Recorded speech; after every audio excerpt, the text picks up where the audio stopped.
Today's video is an hour-long compilation of horror stories to listen to during a dark and stormy night. You can listen to this video in the background while brushing your teeth, driving in the rain, or while taking a relaxing bath. You can always leave timestamps down in the comments so your fellow listeners can use it to skip through stories they've listened to. Make sure you're subscribed to the channel and hit the bell icon to turn on notifications so you won't miss our next uploads. Thank you, and enjoy the video. As a young kid, I had nightmares of waking up to see my mother hovering over my bed by the window. She'd just blankly stare down at me and my sister. I'd get so scared, yelling, "Mom, Mom," and she'd never responded. I knew it was not my mom. When I was older, I told my aunt about it, and she told me they weren't dreams. It was real. My mom would go into our rooms randomly to check on us. She had serious mental health issues that got worse over the years. Occasionally, she would have episodes of anxiety of something happening to us and guard us at night. Due to the traumatic death of her first child, it apparently triggered obsessive anxiety when we were younger. I now know the whole messed up backstory and can sympathize with why it would make any parent get to that mental state, but I still shudder when I think of the blank-faced stare. I still tend to associate the nightmare mom as not being my mom. I feel bad for your mom because I can't even imagine dealing with that kind of trauma, but that sounds terrifying as a kid. It's really scary for a kid to see their parent not reacting to them correctly because they're supposed to be the people you most trust and know at that point. I was 24 and working at a startup.com. I went a weekend at my parents' house, came back to my apartment, and went into my bedroom where I saw my bed was made. Felt my heart stutter as I stood frozen in the doorway because I never ever made my bed. It was something I consciously refused to do. After the initial shock, I went through the apartment examining the closets, under the bed, etc. I calmed down after a while, convincing myself that I must have made the bed before I left for my parents and I'd just forgotten about it. Deep down, I knew it wasn't true, but I couldn't think of any other explanation. I later found out it was the woman I was dating at the time who did it. She was the person who hired me. We'd been in a relationship less than a month, but she managed to somehow get a copy of my key. She used to visit my place and snoop through my things when I was gone. She also slept in my bed overnight several times when I was away for the weekend. If she hadn't made my bed, I never would have known anything was going on. About 7 years ago, my family rented a one-story house. It was originally one bigger house that was split off into two, and there was another family that lived in the other part that we really didn't talk with. During the night, I would hear what sounded like knocks above the ceiling, but any entrance to the small crawl space between the ceiling and the roof was patched up when the house was divided. For a while, I thought there was a ghost who lived in the attic, and I would have trouble going to sleep without a light on. After we moved out, I heard through the grapevine that the neighbor's kid was caught spying on the new people that moved in. Turns out that he had broken a hole in the ceiling of his closet to get into the crawl space and had been looking through the holes that he had bored in the ceiling overlooking the other part of the house. The noises I heard was him moving around on his arms and knees up there. There is no age that child could be that wouldn't creep me out. If it was a younger boy, then that's weird and scary, like that boy from The Grudge. And if the kid was older, then that just sounds pervy and creepy. This did not happen to me, but it happened in my city when I was in high school. A family thought that their house was haunted because things like furniture and objects would randomly move or go missing. This went on for several months. They even reached out to their pastor to bless the house. Well, the house wasn't haunted. It turned out that a drifter had wandered in at some point and had been living in their attic. He would come out when the family was at work and eat their food and go through their things for cash and stuff to sell. One day, one of the family members came home unexpectedly and caught them. Called police for an active break-in. The cops quickly discovered what had been going on. Parasite. I was 7 years old, home alone. My parents went for dinner at around 9 p.m. They left me in bed for me to sleep. Hours passed and still couldn't sleep. Went downstairs to get some milk and cookies to watch TV in my parents' bedroom. While I was getting my snacks, I felt like someone grabbed my shoulder hardly. I was so scared I couldn't even turn around to check who did it. I stayed there frozen for at least 1 minute straight. I had the balls to run and went to my parents' bedroom. I locked myself in there and didn't get out until my parents came home. It was 3 a.m. and heard my parents' car park outside the window. I was never so happy for them to come home. As soon as my parents get in the house, my mom screamed and called 911. The thing I thought was a ghost that grabbed me was actually an addict who secretly lived in our basement, and that night thought nobody was home, so went to grab some snacks from the fridge too and confused my shoulder with the fridge's door and then passed out. Still freaks me out to this day. Okay, I feel like 7 is a little too young to be leaving a kid home alone. Is that just me? I don't have kids, but I feel like this is way too young, especially if you have cockroaches or addicts, you know? So sometimes I get sleep paralysis. I've accepted that if I wake up and weird things are happening, I should just ignore them. Well, one time I woke up in the middle of the night to 2 male voices arguing. Nothing unusual. I tried to ignore it and go back to sleep when I heard my dog start barking/growling, and then heard my parents talking in concerned voices. I realized it was not sleep paralysis at all and got up to find a very drunk father and son duo arguing outside our front window. Started swearing at us when my dad yelled at them to move along. Cops were called. Another time, same situation, only it was a vole tunneling into my room very noisily and eating through the drywall. A little after I graduated high school, some friends and I were hanging out at a local park after dark. Decided to go walk through the woods for the spookiness of it. About 20 minutes in, we hear this loud screaming from behind us and barely see this dark figure rushing towards us at what we would describe as supernatural speed. So we hauled butt and didn't stop until we were out of the wooded area and didn't see it. A couple of friends claimed it appeared to be floating towards us as it howled like a banshee. Later, we found out that area of the woods is popular for homeless people to hang out in and shoot up. So instead of some sort of evil wood spirit, it was most likely a homeless addict running at us full speed and screaming. Not sure if this really counts, but about 5 years ago I got a phone call from my brother and he just kept mumbling into the phone. He kept muttering random words, and because I was younger, stupid me thought he was possessed or something. But he had just had a seizure and had just woken up. My brother gets really woozy and panicky after he has a seizure. Scared the living hell out of me. I like how your first assumption was that he was possessed, LOL. When my friends and I initially entered college, we used to chill a lot at my friend's dad's house, who lived out in the country. Late at night, when scanning the horizon, you could see all of the stars. It wasn't like the city, but you could also see a radio tower, perhaps a few miles away. One late fall night, maybe 1 or 2 in the morning, we decided to drive out to this radio tower just out of curiosity. It was in the middle of a large field with one entrance which happened to be open. We entered from there and drove about a quarter mile in towards the radio tower. When we got there, we noticed underneath the radio tower a rusty beat-up car. The thing looked like it hadn't been driven in years. We pulled to the other side of the tower and just chilled for a bit, talking about whatever and listening to music. Then one of my friends pointed toward the beat-up car. "Does it look like there's a light in there?" he said. We all stared at the car, and sure enough, emanating beneath the dust-covered windows of the car was a dim light. We pretty quickly put our car in drive and started moving out of there. It was a field though, so of course we moved relatively slow. The same friend who pointed out the light noticed that the car started moving along with us, following slowly. It didn't put on its headlights, but the light inside the car seemed to glow brighter. That was the moment that my friend driving screamed, "F it!" and hightailed it faster than I'd ever seen. We left the junk car in the dust, literally in this case, and from that day we'd always referred to this story as the ghost car story. Did we really believe in ghosts? Probably not, but paranormal is better than whatever else it could have been. Come to find out, a few years later, that field was regularly being monitored by the local sheriff's office for big drug deals that apparently went down there. Had we stuck around any longer that night than we did, we could have legitimately been killed. This was also in the era that we watched a lot of Breaking Bad, so in retrospect, it seemed to us like that could have very much been a likely outcome from that night. Luckily, we're all good and nothing bad ever came of it for any of us. I mean, I like that whatever drug dealer was in that car waited a bit and then decided that instead of stepping out with a gun or something, he figured the best course of action was to scare you off like a Scooby-Doo villain would.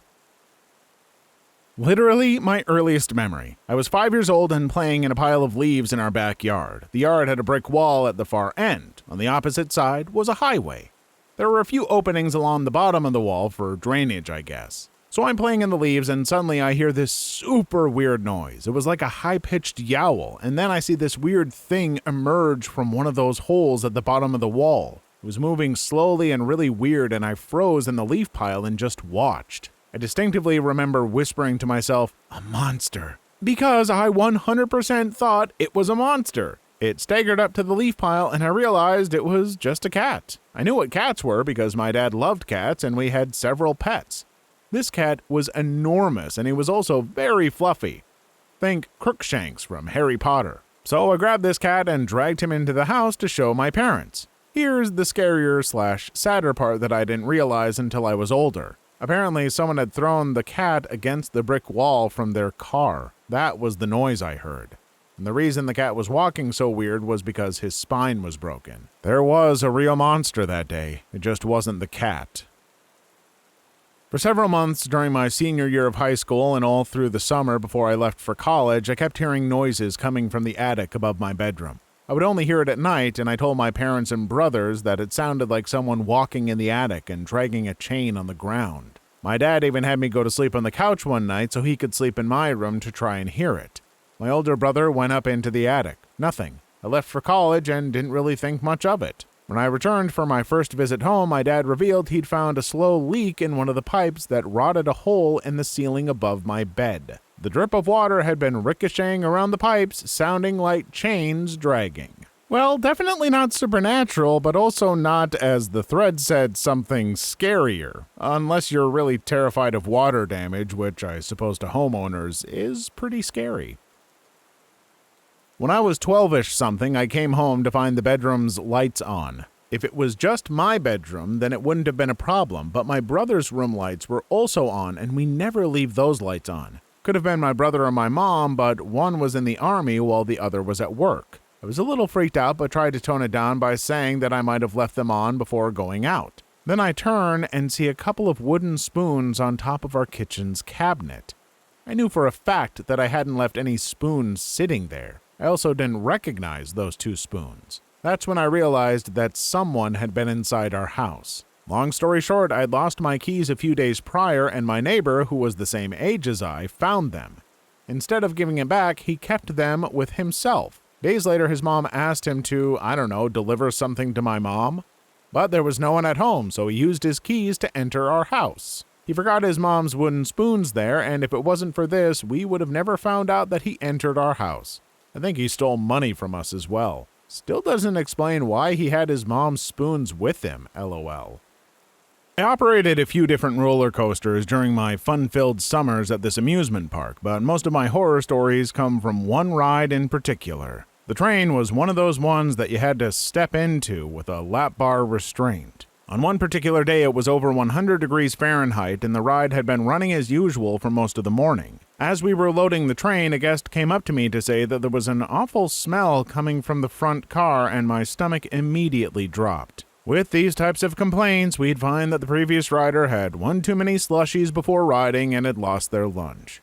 Gross, but we were used to cleaning that kind of stuff. I started approaching the front car and immediately called my coworker to direct everyone out of the train and back into the line, and to call our supervisor to close the ride. Instead of a normal puke situation, I found a greenish-brown liquid spread all throughout the front car, from the seat down to the floor. Whoever was the last person to ride the ride had crapped all over themselves and hadn't bothered to tell anyone about it. Cleaning human feces is one thing. It's absolutely disgusting, but it can be done. But trying to clean up a human diarrhea in 100+ degree weather off of the floor of a car where you had to kneel down and stick your head into the car to reach the very front is a situation that I never would have imagined even in my worst nightmares. The ride was down for the rest of the day, and it took over an hour to clean everything out of the car before we could start really sanitizing it. I would have just burned it down. That right there would be the day I quit, or demanded they just bring in a pressure washer and a hazmat suit. A few years ago, a smallish theme park in my state made some kind of mistake when chlorinating the wave pools and made a bunch of chlorine gas, and 26 people had to be taken to the hospital. Holy frick. One of my supervisors got fired for shooting up in the supplies closet, then taking a golf cart and accidentally running over a child. He was rehired after he went to rehab and then tried to sell drugs to the staff every day. LOL, accidentally running over a child. Many moons ago, I was an assistant director of training security at a park known for its cartoon mice. While doing the walk around the park with a group of new hires, I got a call about a possible indecent exposure incident at Fantasyland. Knowing that was the most popular place for children in the park, so much more than Toontown, I rushed the new hires through the backstage area to cut travel time. While we were backstage behind the Small World ride, one of my trainees pointed out someone dropping their pants and leaning against the building. Before we had a chance to close the distance between us and the guy, a blast of brownish yellow liquid exploded outwards in a fan pattern. I stopped the group, got on the radio, and informed them of the bio incident, then slowly made my way to the guy. When I was about 10 feet from him, he looked up, smiled, then blasted the wall again. Without a word, he pulled up his pants and started to walk away. His pants were soaked with liquid crap and pee. Before he was able to leave the area, Anaheim police apprehended him. After questioning him, they called for an ambulance. Upon talking with the police sergeant, found out he was a well-known homeless man in neighboring city of Orange, usually picked up for swinging his dong at traffic. The kicker, though, was he wasn't the subject of the initial call. When we finally got to Fantasyland, we found out that someone was complaining about a woman breastfeeding. 3.5 years of working there, and that is one of the events that still feels fresh in my mind. Why in the F would someone complain about a woman breastfeeding? It's not like you can really see anything but side boob, I guess. Yeah, I'm sorry. If you're someone complaining about a woman breastfeeding, you're the a-hole. And I think that you should eat, well, whatever was coming out of that guy blasting the window. Nothing scary ever really happened at the rides I worked, but the worst thing was telling people they were too large to ride. It was always pretty awkward, and some people just didn't understand you could not ride the ride if you couldn't buckle the seatbelt. This is what caused my husband and my best friend to lose weight. Both of them had a heartbreaking experience of being told they couldn't ride any of the rides in a park because of their size. So Six Flags has a lot of really dumb rules for their employees, which causes there to be a crazy high turnover rate. That, on top of the fact that on this particular day it happened to be the hottest day of the summer in New England, meant that after having only worked there for 2.5 weeks, I was the most senior person in my department of Kidsopolis. This means I have to run the whole operation schedule for my department and tell everybody where to go and what to do all day.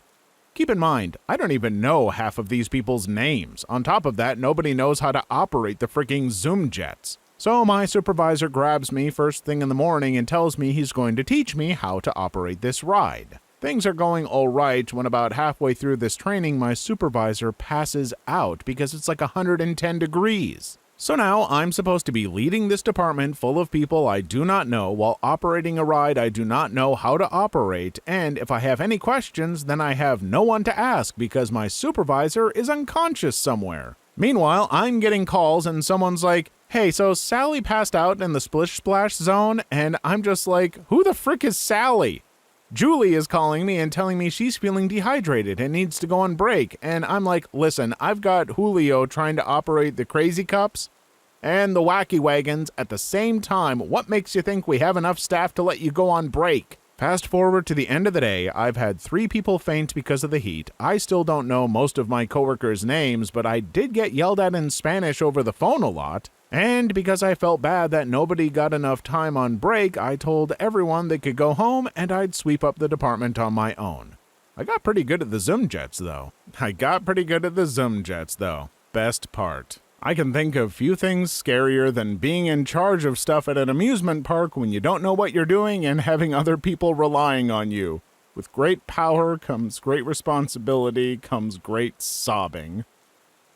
I once had to height check a girl who was both mentally and physically disabled. This is just as they're about to get on the ride too, as someone else previously didn't bother to check her height to begin with. So I politely asked her and her carer to come and check her height after lots of no's, and as luck would have it, she wasn't tall enough, of course. She didn't take it well and started screaming, saying she's going to ride no matter what, and after leaving to let the caretaker tell her to get out, she finally left her seat after about 10 minutes, which is an eternity in roller coaster time. I see her walking off. I mean, yeah, it sucks, but I'm just doing my job. I'm just relieved that she's finally going, but then as she's walking through the exit, she turns around and screams, "I hope you die." So that was nice. It was hilarious but still soul-crushing at the same time. Also, it was my birthday. I quit not long after. Imagine how bad you would feel if you let a mentally and physically disabled girl ride a roller coaster and she died because she was too small to ride it safely. That wouldn't be the best birthday present. Birchburn amusement park several summers as a teenager and a haunted house at one off and on. Neither park I worked at was a dry park, so drunk parents ranked among the worst. The haunted house was particularly fun as later groups tended to involve drunks. I took a bad kick to the rib once while working under an overhang, and we had at least one violent incident a night. For further perspective, most of us were high schoolers and not all that intimidating. For the actual amusement park, the most fricked up thing was when I got sent home early once for a bit of weather coming, which wasn't that odd. Said I should have time to get home though. I lived half an hour away. What I didn't know was I got sent home in a tornado warning. The warning was posted when they sent me home. They knew the line of storms was about to hit. I ended up pulling over after a tree branch hit my car and got stuck in a hailstorm. The roof of my car was dented. No tornado actually touched down, but we had bad straight-line winds. A few other employees were also told to go home and had pretty similar stories of trying to.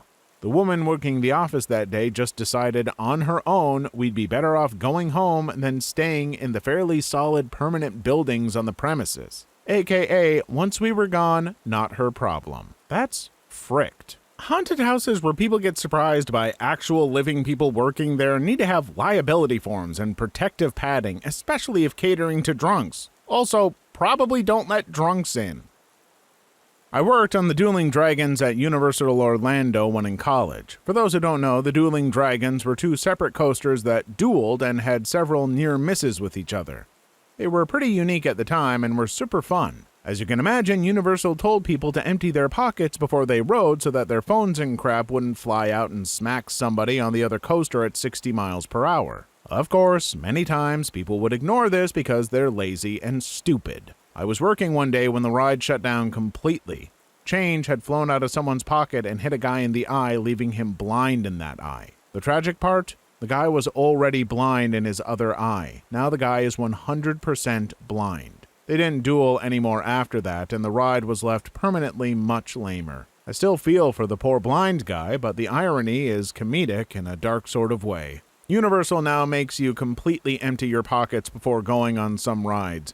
They provide free lockers with fingerprint access and force you to go through metal detectors before getting in line for some rides. The fact that they have to do that because people care so little about other people infuriates me. Hey folks, if you break a rule that just puts other people in danger, you're a real piece of crap. I worked at a water park when I was in high school. Not the sort of amusement park most people think of, but still an amusement park. The park had lots of large pools with a shallow section and deep section separated by rope. For some reason, parents thought that their kids splashing around in the shallow end qualified them to swim in the deep end. When you're a lifeguard, you're supposed to scan the pool every 30 seconds to check on everyone. 30 seconds is a long freaking time. On more than one occasion, a kid would wander over into the deep end. They would be okay for a few seconds, but would panic and start drowning. Unlike what you see in the movies, someone drowning is a fast, silent affair. Splashing is the exception, not the rule. Usually it didn't take too long to spot someone drowning. The problem was that when a guard blew the whistle and jumped in the water, people would start flailing like chickens with their heads cut off. Unless the pool was nearly empty, this significantly slowed things down. And then there's the people that tried to help. Unless you're a qualified guard, stay out of the way. On more than one occasion, kids got pulled from the water pretty dang near death. Giving a kid CPR is not a pretty sight. One kid did die during the time I worked there. Thankfully, it was on a day off. It doesn't help that some kids are totally fine to be swimming in pretty much any depth swimming pool, while others are totally helpless. I don't remember not being able to swim, but my lady only learned when she was like 11 or 12. A friend of mine is a CSI, and I don't know if he's posted here, but just in case he hasn't, I'll put this here. Anchorage, Alaska, 2008. A 27-year-old woman hasn't paid her rent in 4 months. The landlord gave her a bit of a reprieve because he knew she was very poor and she was in low-income housing. But after 4 months of zero contact, enough is enough, and he calls the cops to get into her place and either see her to talk or change the locks and remove her stuff to a storage shed so the apartment can be released to someone else. The cops find the front door to be bolted and use the landlord's key to get in, then find the woman dead in her shower, just sort of slumped as if she fell against the wall and slid down. The water wasn't on, and as this is Alaska and the winter, the water is never shut off by the city because if hot water isn't moving through the pipes, they freeze and burst. The fact that the shower's off means she never turned it on or someone turned it off. The body is taken to the morgue and autopsied at the family's request because no obvious means of death can be found. As far as the examination could conclude, she died from an adrenal surge causing her heart to stop, more commonly known as frightened to death, which, yes, can actually happen in some rare cases. The body was old, but no test showed any residual drugs in her system. None were found in the apartment, nor was any sign of anyone having entered or left before the cops. The young, pretty average health woman appears to have gotten into her shower and then her heart stopped due to terror. As far as I know, that's where the story ends. No substantial leads. If that isn't the start to a horror movie, I don't know what is. Set this during those Alaskan winters where there's hardly any sunlight and you've got the setup for a truly scary flick. A friend is a psychologist whose previous life was in crime scene photography. She went to the scene of a self-termination in a garage. The guy had a project car that he had worked on his whole life. When he decided to end it all, he wanted to go with the car, so he shut the garage and turned on the engine and waited. To top it off, he had taken a bunch of pain and sleeping pills. When my friend got there, it was a good while after his death. EMTs and other specialists were looking for details and whatnot. He was the VP of a fairly large chain of local businesses, so there was an insurance settlement to consider. My friend is in the middle of photographing the scene and the guy was laying there, pronounced dead hours ago, and he suddenly just shook hard. She thought it was a death rattle, so she kept taking pictures. Eventually, the guy sat up and nodded, and the EMTs were called back in to stabilize him and eventually save him. Apparently, the car had run out of gas right at the moment he went out, and he was pronounced dead on the scene. He couldn't talk or do much, but he had actually survived. I interned at the office of the chief medical examiner when I was 18. Saw a lot of interesting stuff, learned a lot of interesting things. One case stuck with me more than the rest. I arrived one morning, went down to the basement where bodies were laid out for rounds every morning. On tables lay the usual, a couple folks who died in a hospital and needed a partial autopsy to sign off on a death certificate, a drug overdose, a drug murder. Then on one table, there was a blue Tupperware bin, a big one, about 3 foot by 3 foot by 2 foot. It was filled with concrete, and out of the edges a little plastic wrap was lining between the concrete and the bin, and then out of the top of the concrete a couple toes were poking out. The story was, out in the country, a family saw a small fire in the woods outside of their house, called the fire department, and after putting out the flames, they found this bin. When we cracked the bin open, we found half of a man, about from the belly button down. Someone had thought the best way to dispose of this body would be to cut it in half, wrap it in plastic, put it in a Tupperware bin, fill the bin with concrete, and set it on fire. What they had really done was essentially cook the body in an oven with the plastic wrap acting as a roasting bag. Skin was sloughing off the legs and feet, and the skin was discolored by this time, a nice green. Though this was about 10 years ago, I distinctly remember still being able to make out saw marks on the top edge of this half, however. Notes were taken, and no sign of death were found on the legs, and no indications of the person's identity either. Unfortunately, my internship ended a few weeks before they found the top half, so I never got to learn more about the case, but the image still certainly sticks with me till now. I'm just trying to wrap my head around the mind of the murderer. Like, okay, I'll just cut him up. Oh, this is taking too long. Let me wrap the pieces up. Maybe I'll just seal it in concrete. Crap, what do I do with these huge blocks of concrete? Does concrete burn? Worked at an ME's for a bit, had a couple pass away from a 2-person plane crash. When the autopsy began, it smelled a bit like burnt barbecue, and the people in the body bags weren't in your typical dead, lying flat position. They were kind of stuck in a fetal position-ish. Opened up the bag, and I saw weird bumps on each of their heads. Asked the ME what was up with the bumps. I guess at high temps, the brain expands and needs somewhere to go. At some point, it just kind of pops out of the skull. So their brains were some inside, some outside of the skull. Then we try examining the body, and it looks like a cheap prop from a movie. I notice a wedding band on the female passenger and try my best to remove it. The whole finger comes off with it. Felt kind of bad. Then I spent 10 minutes trying to clean off what I can only imagine was human grease and burnt flesh off the ring so we could package it up and eventually return it to the family. Plane crashes are pretty crazy. I regularly post on Unsolved Mysteries, so I thought this was fitting here. One of the best cases on Forensic Files was Cold Case that had gone unsolved for decades. A man told police he had picked up a hitchhiker in the evening. After the man and the hitchhiker got into a fight, the man threw him out of his car 2 miles away from his mother's house on a busy highway. The man later came home to his mother's house only to find the hitchhiker at his mother's house. He left to go call the police from a payphone. This was before cell phones. The police found his mother dead in bed. The man was a beneficiary of a huge life insurance policy and was the prime suspect.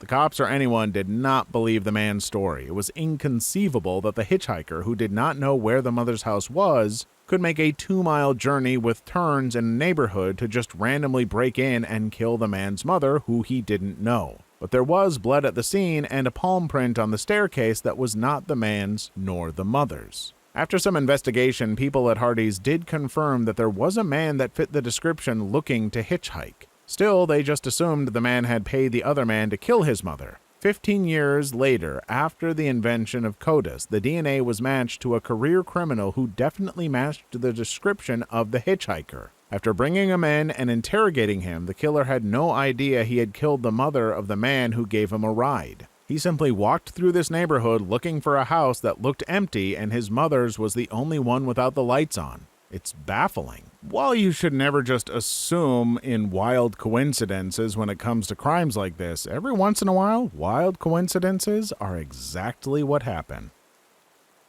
I was at a regional medical center in rural Guatemala when we had a case come in from an RTA, road traffic accident, involving a pedestrian and a chicken bus. For those of you who don't know, a popular but incredibly dangerous form of public transport are retired American school buses that have been painted all sorts of vibrant colors, but underneath, the mechanics are shot to crap. Anyway, this pedestrian had been hit by one of these rolling death traps, which was fully loaded, going around 80 miles per hour, and ended up getting wrapped under the right front wheel arch and completely mangled beyond recognition. They found bits of this guy spread 2 kilometers down the road as the initial impact had split his torso down the middle and basically turned him inside out. When all the bits had been collected, the height of the body bag was around 2 inches, so you imagine the state of the remains. Passers-by helped us pick up bits from the side of the road, but dogs and cats ran off with a fair amount of the smaller bits. Guatemala is a cool place. Woke up. Clock says 3:34 a.m. I'm 17 and in my bedroom. It's pitch black, but I hear some rattling downstairs. Terrified, I quietly tiptoe to my parents' room. Weird, it's empty. Where are my parents at 3:34 a.m.? Go upstairs to my brother's room. He's usually awake all night, but while the light is on, no one is in the room. So I guess whatever those noises are downstairs, it must be them. Why are they awake? Maybe someone died. I go downstairs. In the middle of my living room is what looks like 2 men stealing our TV. No one else is in sight. I run upstairs as quietly as possible, shut and lock my door. Suddenly, there's banging on the door. I wake up. It was a dream, and the relief washes over me. I look over at the clock. Weird coincidence. It's 3:34 a.m. I'm shaking, but decide to go downstairs to prove to myself that everything's fine. I go downstairs. 2 men are in my kitchen screaming at my parents and brother. I run upstairs to my bedroom and lock the door. 10 seconds later, I hear banging. I wake up. It's 3:34 a.m. This time, I had actually woken up, and I don't manage to fall back asleep for about 36 hours. Edit. Lots of responses about lucid dreaming here. I spent most of my teens and early 20s as a lucid dreamer, discovering the techniques after a childhood plagued by very frightening sleep paralysis. I found a message board back in 1998 where I learned to at least have fun with it. The above story wasn't a sleep paralysis experience, but it was typical of the kinds of nightmares I used to have. Weirdly enough, I rarely have nested dreams anymore, and I haven't had a successful attempt at lucid dreaming in a few years. My guess is that it has something to do with hormones. The person finishes writing this post thinking back to all those years ago. They look at the clock on their computer. 3:34 a.m. There's a pounding on the door to their office. They wake up, 17, in bed. It's 3:34 a.m. That last dream felt like years, but this time they are actually awake. Right? I lived in a bizarre little house as a child. It was incredibly tall and thin, like an attached house except freestanding, with 3 floors, a basement, and an attic. It was full of quirks such as 2 fully functional fireplaces, a shower stall in the center of the basement, a backyard so small that you could not take 5 paces without hitting the fence, and an old-timey rope-pull dumbwaiter that led from the kitchen to my bedroom. I loved that weird little place, but unfortunately it was incredibly old, and half of its charm was the fact that it seemed to have been designed by an inarticulate conclave of lunatics, and eventually the repair costs exceeded what my parents were willing to sink into it, and we had to move. Preparing for the move was a chore. I packed most of my stuff myself, and I had to take to throwing stuff down the dumbwaiter and shoving all my clothes so thickly in my closet that they became a single solid brick of fabric. While clearing that closet out, in fact, I came across a feature I hadn't noticed before: an attic entrance in the roof. Being an adventurous kid, I opened her up, stood on the closed brick, and began my first and last exploration into the topmost part of our weird little house. The first thing I noticed was that it wasn't as dark as it should have been. The place was strung with old red Christmas lights which still burned with leftover incandescence, and a dozen little cracks and holes peeped down into all the bedrooms below. The second thing I noticed was that the place was set up for habitation. The insulation was plasticed away, there was an old gurney piled with sleeping bags and sheets, and a rusted mint green refrigerator which still worked when I tested it. The third thing was the bones. I was a kid at the time with a limited understanding of anatomy, but there were bones of all types heaped into a series of piles around the center of the attic. Small and large, clean and white, from every and any imaginable sort of creature, haphazardly stacked in a half-dozen osseous clumps. 2 of them were blackened, as if someone had tried to burn them, and the walls nearest to those blackened piles were scrawled in dark bone char messages. Most of them were just smears, but the word sorry appeared more than once. That room had been sitting over my head for 8 years while I slept. Really makes you wonder just what else was above you as you slept, and what they were sorry for. My grandmother swore by this story till her dying day. It was during the war in London, and my dad was a baby. She was bombed out of her house and was staying with a friend. The friend had set her up in a room on the top floor. Anyway, she was taking my dad upstairs to bed when a figure materialized on the stairs telling her not to sleep in that room tonight. She noped back downstairs and told her friend that she and my dad were sleeping in the sitting room that night. Her friend was annoyed, but agreed. That night, a bomb exploded near the house and the roof caved in right on top of my dad's cot. He would have been killed. Whether or not that figure actually appeared, that's terrifying to think about. Scary to live through something like that as well. Glad she trusted what was either her instincts or something else. A week after gaining my CPR certification, I had to try and perform CPR on a woman dying of a heroin, probably other drugs too, overdose. I was at a thrift store with some friends looking for Halloween costumes, and someone came in saying that someone was passed out in the parking lot. I was in the dressing room and it just got super quiet, so I came out and told them I was certified and I'd go take a look and that they needed to call 911. I go outside and don't see anyone on the ground. Someone comes out and shouts that the person is in the car that's parked far out by itself. I ran over and honestly freaked out. She was pretty much already dead. Completely blue in the face, slumped against her car window. She had the red, druggy rings around her eyes, but those were blue too because she was so oxygen deprived. We opened the door, and I'll never forget that when we turned her head to see if she still had a pulse, she had tears running down her face. We pulled her out of the car, put her on the ground, and took her pulse again because the first person to do it wasn't sure. We started CPR, and the ambulance arrived about a minute after. They got her strapped up and in and continued CPR. They had another ambulance come, and those EMTs got out, and there was literally like 6 of them surrounding her. The cop told us that they administered some type of drug that can apparently reverse heroin overdose if given in time, but she was pretty much dead already. They would do the necessary stuff until they could get to the hospital and call it, according to him. I also remember when we opened the door, there was heroin needles and empty pill bottles all over the floor. She wasn't very old. We also think she had kids. She had some toys and a car seat, plus 2 names tattooed on her. I had awesome parents who let me sleep in the living room on weekend nights when I was very young because my sister was a light sleeper and I could stay up until dawn. But of course I always ended up sleeping on the couch because Nick at night made me tired. So one night I wake up to the prickly feeling, like an instinct, just bolted into a sitting position and stared out the front window. We lived in rural Georgia, so you can imagine the magnitude of trees. In perfect light cast from the moon, I see a silhouette of someone in this tree. The family dog dashes to the window and is snarling into the glass. Terrified, I run into my parents' room and try to explain to my parents that there's a strange person outside. Dad grabs something defensive and darts outside with the dogs to beat the wax off the hothead. I tremble in Mama's arms until Dad comes home and says he saw no one and to go to bed. I decide to sleep in my regular bedroom. I fill in my sister in as to what happened. Dad is making regular rounds in the house with a cup of coffee. We're all still and I finally think I can sleep. Nope. I notice the man outside my window. From what I can see in the moonlight, he gives me a shush signal and runs away. Just turns around to run a straight line away. I swear I couldn't stop crying for what felt like hours. Hey, good on your dad for listening to you and staying up so you could feel protected, even if he didn't catch the guy. That's a good dad.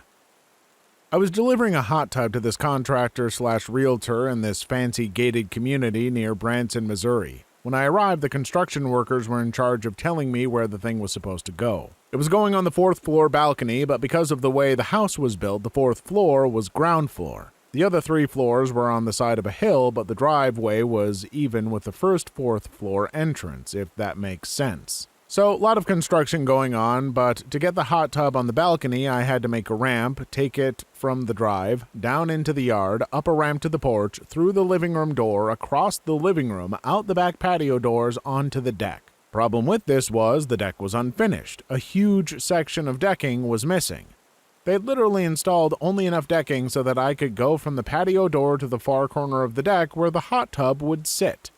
There was no railing. The hot tub weighed 900 pounds, and it was a 4-story drop if I fell. The construction workers volunteered to help me. We got it out onto the deck, crossed the narrow bridge of installed decking to the corner, and I was about to lay it down. You move these on a dolly while the hot tub is on the edge for clarification. Laying it down isn't that hard. You tilt it, bring it down to your lap, grab the strap securing it to the dolly, and lower it to the deck. It's very controlled, and I'd done it thousands of times. However, this deck wasn't finished, so the contractor wanted to leave it on its edge. It's a lot harder to take it off when it's standing up, because the dolly is under a 900-pound tub. But I've done it before. I told them we would have to put blocks under one side of the dolly, tilt the tub, and pop the straps to release the dolly so it could be removed from the area. Then you tilt the hot tub back, remove the blocks, and then set the hot tub down on the deck. Problem was, the deck wasn't wide enough to allow me to do this safely. I popped the strap on the hot tub, put the blocks under, and I tilted the hot tub, but that put me with my feet 4 inches from the edge of the deck with nothing but 4 stories of air behind me. We were able to free the dolly on one side, but not the other. The hot tub had to be leaned over further toward me. I tell everyone to freeze, and they do. I didn't want anyone messing with it because I had to shift my feet back 5 inches so my heels were off the deck.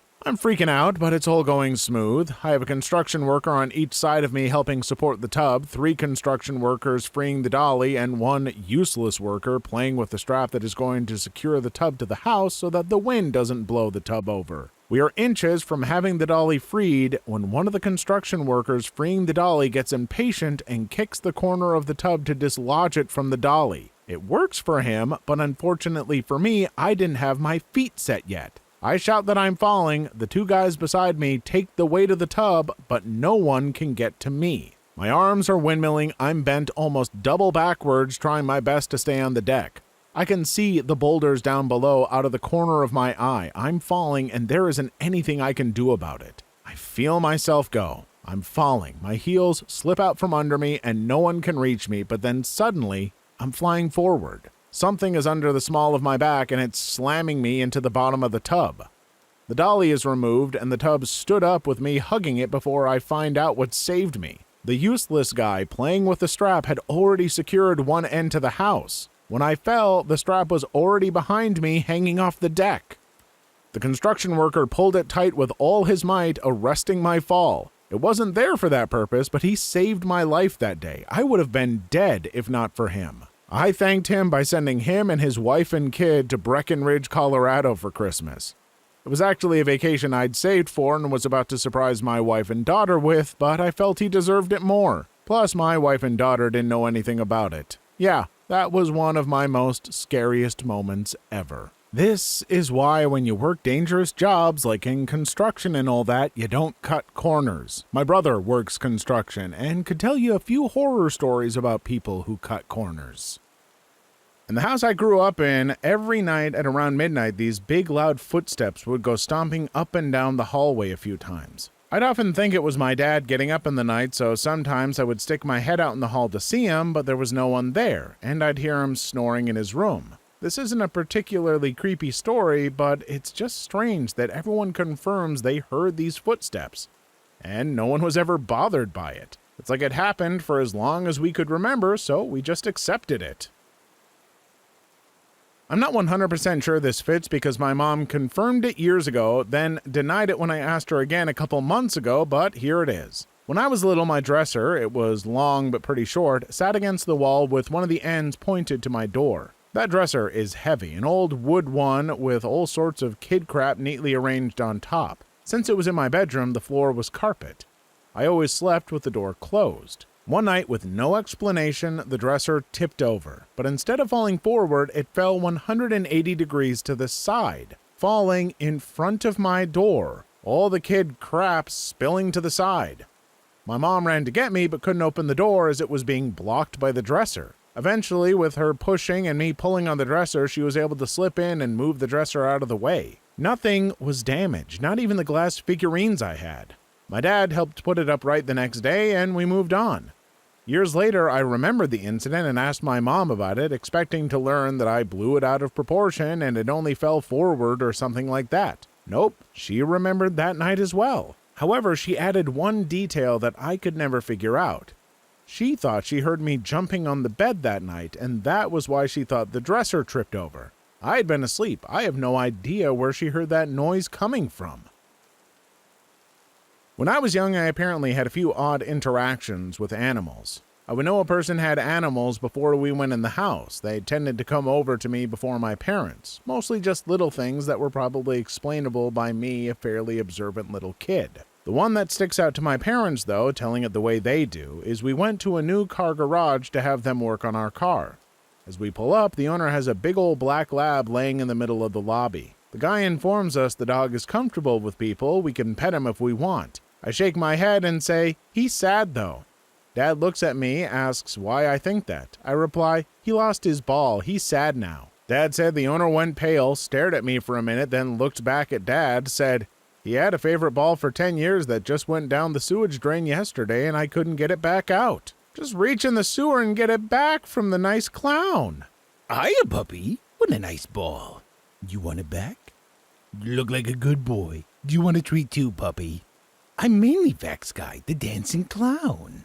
Now we know each other. You're going without your ball? Here, take it. Take it, puppy. About 5 years ago, my parents were sitting out on the back porch on a summer night. Out of the corner of her eye, my mom saw a person-sized white translucent figure float by a tree. She asked my dad if he saw it too, and he said yes. He is a tough guy, but he was really freaked out, and so was she, so they both went inside. The next morning, my mom was walking by the tree where they saw the figure, and she noticed a very old-looking earring sitting on top of the dirt. She doesn't wear earrings, and it wasn't the kind of earring I would wear. It looked like it belonged to an old lady, and it was just dropped there. My mom brought it inside and put it in her jewelry box. The next day, it was sitting in the middle of the basement floor. From then on, I started hearing footsteps and whispering in my room at least once a week until I moved out. Oh crap, see, now that is pretty creepy. You brought in something from a ghost and thus invited in the ghost. That's the kind of story I can get into. My grandmother was a real estate agent in Rhode Island. I was staying with her one summer and she had to take me along to see a potential listing. It was a very strange house because it was circular. All the rooms went along the outside and connected to each other, and there was a center part with a little garden and open to the sky. She went up to the second story and I stayed downstairs because I wanted to walk around the loop one time. The The problem started when I had walked a full loop and I didn't see the stairs. I thought I must be confused, so I kept going to the next room and still couldn't find them. I started to panic, so I began running around the house as fast as possible, checking every room for stairs, and there wasn't any. Finally, I sat down by the front door and started crying. A little while later, my grandmother ran into the entryway room looking just as panicked as I had been and asking where I was hiding and why I was hiding and not answering her calling out to me. I never heard her calling out to me at all. Actually, the house seemed so still and quiet while I was sitting there that I was sure she had forgotten and left me there. We went home and didn't talk about it really. Like 15 years later, I brought it up to my mom and asked if she knew anything, or was this a crazy childhood nightmare I'm remembering. She told me she remembered it clearly because my grandmother had called her and was absolutely spooked because she couldn't explain what had happened. And she thought she lost me or I'd been taken by someone while she was distracted. She had apparently been looking for me for a while. I still don't understand what happened, really, because the house wasn't even large or confusing to navigate. I still get chills when I think about it. Oh man, it's like the house was trapping you. That is freaky. When my family went to the Georgian mountain region, we rented a cottage. 2 bedrooms, so my brother and I took one and our dad took the other with his girlfriend. I woke up in the middle of the night to 3 figures in the room, all standing in various places, none of which were visible from the entrance of the room. I woke my brother up when we screamed for our dad, but when he came into the room, he refused to look at the figures and just told us to hide under the covers. Wasn't exactly confirmed, but his refusal to look where they were standing after begging him was telling. Crap still scares my brother and I. Georgian mountains, like in the north. The Appalachian Mountains, you mean, where all kinds of American folklore lives and is filled with terrors and rules you must follow in order to survive horrors unknown? Yeah, probably nothing. In Mom's seaside hometown, there was an offshore decommissioned lighthouse. Even though utilities to it had long been shut off and the lighthouse was locked, it would randomly light up, clearly visible in all directions. No one could explain it. It happened so infrequently and at odd hours of the night that by the time officials examined the structure, there were no signs of activity. To this day, as I've mentioned here once before, the lighthouse remains mysterious and a bit creepy. This is my uncle's story. Didn't happen to me. My grandparents' house has a big closet in the entranceway. It's where everyone hangs their coats and puts their shoes whenever they come inside. When my uncle was early teens, he started to have nightmares about something evil trying to take him, and whatever it was always came out of that specific closet. He would tell us about it, and it would always freak us out. Then, around Thanksgiving, we had a huge gathering with a ton of family members. My uncle starts to tell some of my other cousins the story when out of nowhere, my other uncle, his older brother of about 15 years, interrupts and says, "Are you talking about the thing in the closet?" Needless to say, we all freaked out. Both uncles then started discussing the experiences they had when they were teenagers. A lot of the same things happened to both of them, mainly that they both got the same nightmares. I'm 34 years old, and whenever I visit my grandma, I still don't use that closet. When I was 9 or 10, my dad took me to visit with an older hunting buddy friend of his.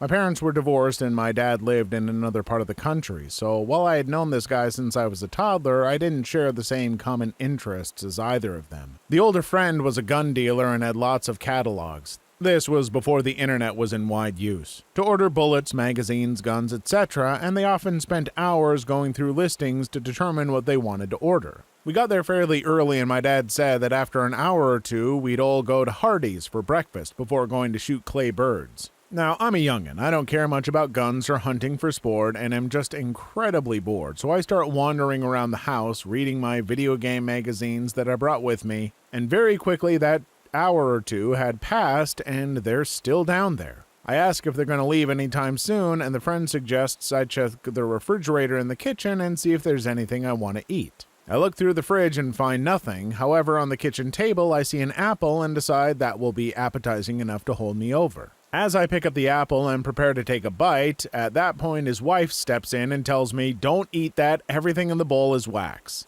I tell her thank you for warning me and continue to wander around the house, burning time until we can get going. Maybe another 30 minutes later I go back to the basement where they're going through catalogs and ask when we're going to Hardee's. My dad's friend asks if I'm still hungry after going through the fridge. I tell him that I was going to eat an apple, but his wife told me that it was wax before I made the mistake. Both of them give me a blank stare, and after about 20 seconds of shock, my dad explains that his wife recently passed away. I then go back through the house to try to find her to show that they were just joking with me, but sure enough, she was nowhere to be found. Roughly 30 years later, before he passed away, my dad still insisted that I must have imagined it.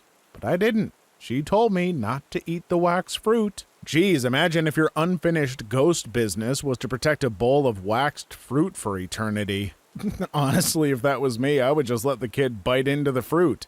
Then I would appear and laugh like, ha ha ha, dumb kid. Hey, I'm the fruit ghost, and you are an idiot. So I don't actually remember this, but my mom told me about it. My grandfather died when I was a year old. Prior to his death, he loved to play with me and would make me laugh in this very specific way. The night he died, my mom heard me making noise. So she goes in assuming I'm crying, but I'm not. I'm staring at the ceiling, laughing hysterically, just like my grandfather used to make me laugh. She's still convinced he came to say goodbye to me. This is sort of embarrassing. My mom got an IUD after my sister and I were born. 4 years after my sister, a random priest stopped her in the streets and told her, "Why are you stopping Goddess Durga's will? She wants to gift you a son." My mom was understandably freaked out. It's not like my family didn't want a son, because trust me, Asian obsession with sons is real. It's just that they didn't want another daughter, so they weren't trying. Anyways, a few days later, we had a kirtan, sort of like a musical prayer meeting. And one of the ladies there got possessed by Goddess, Mata Ana, as Indians call it. Sort of like a trance possession, and the person possessed starts spewing all sorts of things that make sense but don't. Super creepy, scary crap. So that woman, a stranger, straight up looked at Mom and handed her an apple. Said, "Eat it and get that foreign thing out. I want to give you a son. How dare you deny me of my wish?" Word spread like fire about this incident. Suddenly half the town was interested in my parents' marital life. Small town. Mom didn't budge then, though. My parents met another priest who they considered their teacher. He said that they should try and let what's meant to be happen. Well, I had a brother within a year. Most exciting 9 months for our town since we didn't know the gender. Gender testing is illegal in India to prevent female feticide. That was incredibly informative. Closest I've gotten to a haunted house is a haunted room. I used to sleep on the second floor, the bottom one being the first, and my sister in the attic. She used to have sleep paralysis often. Then she moved out, and now I have her old room. She no longer has sleep paralysis, but I do. I lived in a house for about 5 years that was haunted, but not in a malicious way, in a crappy roommate kind of way. I'd come home to the windows on the second floor being open when it was raining, to food containers being open in the fridge that I hadn't touched yet. The worst was that the ghost hated clocks. She hated them. I had antique cuckoo clocks that had worked for 50 years that would just stop. Brand new wall clocks that ate through batteries like it was candy. My watch ended up on the floor one morning. The crystal shattered even though I knew I slept with it on. The one that peed me off the most was that I got a brand new Kit Kat clock for Christmas and she threw it off the wall. I was cooking and out of the corner of my eye saw the cat freaking fly. Turned around and it was across the kitchen, broken. It was brand new. Part of this just feels to me like you might be just really forgetful, but that last one is a little harder to pass off as just forgetting. Maybe you forgot about the catapult you set up in the other room? I've got nothing. I lived in a house that seemed to be haunted by doppelgangers. Every event that happened never involved some mysterious figure, but a known person being in a place where they should not have been. Here are a few examples. I was a teenager at the time, and I was instant messaging my girlfriend at the time with my webcam turned on. I had the viewer up so that I could see myself in the webcam. Behind me, there was the stairs leading up left of camera view and the entrance to the living room right of camera view. My younger sister would typically fall asleep every night on the couch in front of the TV and make her way up to bed in the middle of the night. At one point in my webcam view, I saw my sister leaving the living room and going up the stairs. The thing that struck me as odd was that I didn't hear anything. It was an older Victorian house, so the wooden floor and stairs were loud as F. Without saying anything to my girlfriend, I got up and looked into the living room, and there was my sister passed out on the couch. I sat back down and asked my girlfriend if she had seen anything on my camera. She said, "Yeah, I just saw your sister go upstairs." My family was all getting ready to go somewhere. I was sitting in the car with my mom, and we were waiting on my sister who was still in the house. After a bit, she comes out and gets in the car and just looks at me like, what the F? I asked her what's wrong, and she says that just before she walked out of the house, she thought I was still inside, so she yelled up the stairs, "1LT obvious, we're leaving!" And apparently I yelled back, "Okay, I'll be down in a minute." Edit. Some more examples since many people have asked. My mom woke up to someone tapping her foot, and she said someone was standing at the end of her bed who faded out after a couple seconds. She said it looked like me. I had an encounter where I woke up and felt like someone was under my covers laying up against me. When I said something, my blanket visibly deflated and I no longer felt anything. I included this with the Doppelgangers because though I didn't see what I felt under the blanket, it laid like my girlfriend would have laid against me. When I was 22, I was in the military and I was diagnosed with type 1 diabetes. It still took like a year after the diagnosis to separate from the military, but I went home on leave for the holidays about a month after the diagnosis. Anyone that has insulin-dependent diabetes typically carries around some sort of kit. Mine is black zip-up pouch, and it has a glucometer, insulin pen, needles, and alcohol pads.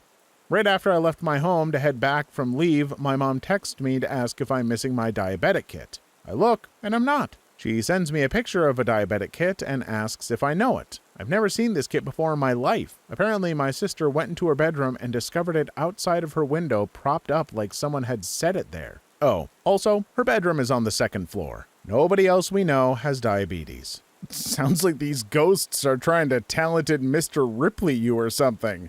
Tommy, how's the haunting? Tommy, how's the haunting? My husband and I own a martial arts school, and the building that it's in, which we also own, is about 130 years old, next to a church. And I never, and still don't really, there has to be another explanation, believed in the paranormal, but the things that happened in it didn't just happen to me. It was decrepit, which was why it was so cheap to purchase, and we basically did all the work ourselves, old, creaky, and drafty. Still, knob and tube that we had to get an electrician to change out. So, here's a bunch of things that happened. When we'd be working with like drills and electric saws, I'd hear the tinkling of a music box and I'd stop everyone to ask if they heard it too. No one else did, so I assumed it must have been some music from the church coming through. My husband would often hear a woman's voice calling his name from the bottom of the stairs. It's 2 floors, a basement, and a loft, and thinking it was me back from work, he would always ask to come up. Turns out the building was empty. Happened 4 or 5 times. One night, there's a small apartment on the second floor connected to a large hall. We woke up hearing what sounded like a broom sweeping across the wooden floors in the large hall. My husband got up to go check, but once he would walk in there, the sweeping sound would stop. It happened 3 more times that night. We chalked it up to mice or squirrels. We did find mummified squirrels in the attic once. We had a barbecue in the backyard, and I needed to go get more utensils. There's a metal stairwell from the backyard up to the second floor, and then there's the main entrance staircase opposite to that. I came up the main entrance and heard footsteps pacing back and forth across the far end of the hall and thought my husband came up from the metal stairwell to get utensils with me. It was dark and I couldn't see anything. I called out for him, and the pacing stopped. No response, and then the pacing footsteps continued. Annoyed, I thought he was messing with me, so I flipped on the lights, and all of the utensils from the shelf where I heard the pacing crashed down to the floor like I spooked something. But there wasn't anything, not even a rat like I thought there might be. One Saturday morning, my husband was on his computer in another room. I'm in the apartment playing with a Tamagotchi app on my iPad when I heard the stereo sitting in front of me click on and a girl's voice started talking from it. I thought he controlled the stereo from his computer, so I ignored it because he often puts on music to work out before class started. He teaches the morning class. I do remember thinking what kind of weird butt indie music he's listening to anyway, because the voice just said, "Hi, my name is..." I thought I heard Katie, but I'm not 100% sure because I wasn't paying attention. I have never known a Katie in my life. "I am blank years old. I'm from blank," etc. I didn't catch the specifics because I wasn't really listening, but that went on for about 2 or 3 minutes until it suddenly went, "Something's hurting me." And when I caught that, I looked up and squinted at the stereo like, "What?" "Something's killing me. Something killed me." At this point, the hair is standing on the back of my neck and I'm getting up from the couch to take a closer look. "Please, someone tell my parents, tell the teachers, tell the corrections officer." At the word corrections officer, I just bolted into the other room and started yelling at my husband and cursing him out because I was certain he was playing a trick on me. Told him we don't play jokes about dead people, and he's of course looking at me like, what the F? Then he finally calms me down long enough to get what I heard out of me and what I was accusing him of. He told me it was impossible and led me to the stereo. It's not plugged in. I thought maybe the stereo picked up the signals from an ebook or something. So after that last fiasco, I went to ask our live-in student who lived with his girlfriend in the basement apartment of the building if anything weird's happened. They shot each other an alarmed look and told me this. One, his girlfriend was sleeping one night when he was working overnight and she heard footsteps come down the stairs and their door open and then close. All of a sudden, a bright flashlight shines in her face and she can just make out the silhouette of who she thought was her boyfriend because he's tall and she can see the dirty jeans he's wearing. She's annoyed thinking he's messing with her, so she's swatted at him and telling him to stop. Finally, she gets so peed off she rolls, turns on their lamp, and there's no one there. 2, they sometimes hear footsteps on the first floor when there's no one in the building. They had a pet mouse at the time, and whenever that happened, it would start doing backflips in its tank. However, when class is going on and there are people in the building, the mouse didn't care and just went about its mousy business. 3, they were play wrestling one day when suddenly their African gray parrot ruffled its feathers and in a really alarmed voice asked, "Who's there? Who's there?" They thought it was funny at first, so our student looked at the bird and pointed to the door and said, "You mean over here?" and ran toward the door to open it. As he did that, all the books that were lining the shelf on the way to the door fell over in front of him and the light started flickering. The bird and the mouse both got spooked and were throwing themselves against their cages. Our second live-in student after the first one got married to his girlfriend, got their own home, had a baby, several times could just not find his phone when he woke up in the morning when he had placed it next to his bed the night before. He would search his room high and low, and then he'd find it perfectly placed outside his locked bedroom door on the floor. I thought he might have been sleepwalking, but his girlfriend said she'd realized it if he did since she's a very light sleeper, so don't know what that's about. Nothing notable has happened since then, but we have also not had anyone stay there overnight in years. Edited to add for all these similar questions. 1, I only looked into it very slightly because, again, I am more inclined to believe it's just the stereo picked up an ebook someone was listening to. However, for all you ghost hunters out there, feel free to look it up in the About Me pages of my food blog, which is in my profile. There's a link to the school which includes the address. Have fun. Let me know if you find anything exceptionally creepy. 2, since it was such an old building and we did most of the work ourselves, as in there was no functional bathrooms or anything, and I can now lay tile like a pro, it could have been hallucinogenic mold that affected everyone. 3, I had, some years prior to this, had a week of hallucinating people who weren't there and spiders which had increasingly insane colors, but they were also tactile hallucinations because I felt them on my hands as well. I otherwise have no issues, and those symptoms never occurred again after that bizarre week.